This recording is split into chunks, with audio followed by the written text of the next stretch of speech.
Hello there, friends, and welcome once again to the Relaxed Fantasy Review. Here on this channel, we spend our time analyzing fantasy of all sorts. Movies, books, video games, and specifically, we talk about how we will embed them and incorporate them into the game Dungeons & Dragons 5th edition. Today we're going to be talking about an in-game mechanic that is in Dungeons & Dragons itself. Specifically, the Barbarian subclass, the Totem Warrior. This warrior is one that connects with primal spirits of nature and animals, and uses their power to enhance the barbarian's already impressive strength in ways that are quite unique. The barbarian gains their skills at 3rd, 6th, 10th, and 14th level, and we're going to be going over each one of those in a little bit of detail today. At level 3, the Barbarian gains two different powers. The Totem Warrior at first gains the Spirit Seeker power.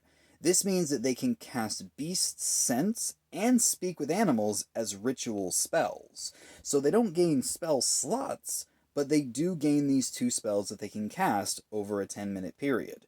These ritual spells give them a great connection to nature. They also, at 3rd level, gain their Totem Spirit power.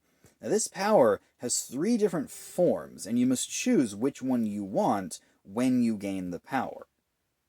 First of all, there is the Bear form. Now, normally when you go into a rage, you have resistance to all physical damage, slashing, piercing, and bludgeoning. But when you have the Bear totem, that rage actually gives you resistance to all damage, magical, elemental included, with the exception of psychic damage.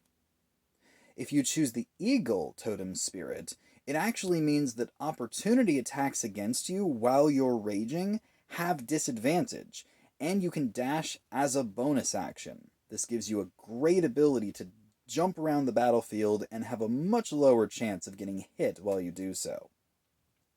If you choose the Wolf Totem Spirits, it means that simply by standing next to your allies while you rage, any enemies within 5 feet of you will have any attacks against them have advantage. This is a great way to allow more ranged characters or other melee fighters standing next to you gain advantage on their attacks.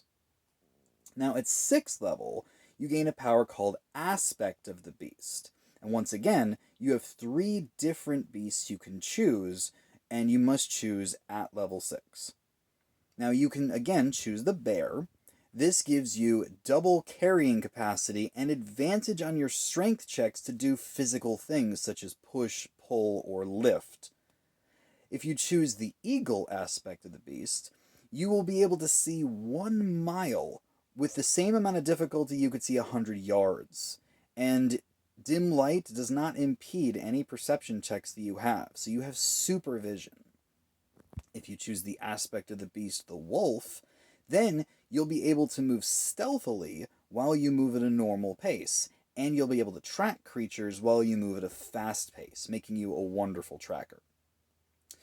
At level 10, you gain the Spirit Walker power. This gives you another ritual spell, specifically Commune with Nature, giving you a wonderful problem-solving tool whenever you need extra information. And finally, at level 14, you gain the Totemic Attunement power. Once again, this lets you choose between Bear, Eagle, and Wolf. You must choose at level 14 which one you want, and you stick with that. At level 14, you choose the Bear. Then, while you rage, enemies within 5 feet of you will have disadvantage on attacks that aren't against you, making you this tank that just draws all the enemies towards you and makes them really have to attack you. If you choose the Eagle, while you rage, you gain a flying speed. You gain a flying speed equal to your walking speed. However, this flying speed only lasts during your turn, meaning that you must essentially fly and then land during your turn, otherwise you will fall. This accounts to pretty much a super jump, but it's still pretty helpful.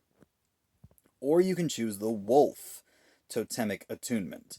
This means while you are raging, you can knock large or smaller creatures prone as a bonus action whenever you attack. Now, there's a lot to talk about here, but I'll try and keep it brief. The Totem Warrior has such a variety of powers, between the bear, the eagle, and the wolf. The Spirit Seeker power at level 3 gives you some nice spells which help you attune to nature. They're a little bit specific in how they work and can be a little niche depending on how you look at it, but Beast Sense and Speak with Animals are useful in most campaigns. I'd give it a 6 out of 10 for this power. Now, the Totem Spirit one, there's no arguing that the bear one is the best. I give their resistance to all damage except psychic while raging a 10 out of 10. If you choose the eagle, giving you the extra dash and opportunity attacks disadvantage, that's definitely a good power. I give that an 8 out of 10. And the wolf, where you give your allies advantage, that's a good 7 out of 10. It takes a little bit of special use. It works best with ranged allies. The aspect of the beast power, not all these are that great. The double carrying capacity and advantage on strength checks is interesting. It can definitely come in handy in very specific situations, but unfortunately those situations hardly ever come up. I give this a 4 out of 10.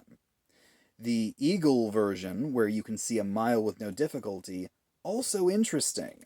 A little more useful, I'd say. Probably a 5 out of 10, specifically because of that dim light vision.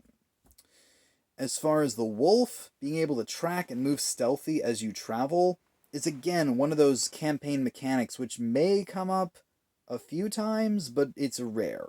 And so I give it another 4 out of 10 on its usability. The Spirit Walker power that you get at level 10 with the Commune with Nature ritual. Again, a nice ritual spell that can help you out in a pinch. Not the most advantageous thing, but certainly not bad. I give it a 6 out of 10. Then finally, the Totemic Attunement. You choose which one works best for you. The bear one can be a little tricky, specifically because it only works within a range of 5 feet. It doesn't draw enemies towards you beyond that, so it's really only helpful when you're fighting a mass of enemies and you can get them to focus on you. Not the best place for anyone to be in, but if anyone's gotta be there, the Barbarian can do it. I give it a 6 out of 10. The Eagle, giving you the flying speed. Flying speeds are never bad. Even if they only pretty much account for a hop that gets you up and down, it still allows you to gain all sorts of vertical advantages while you're raging.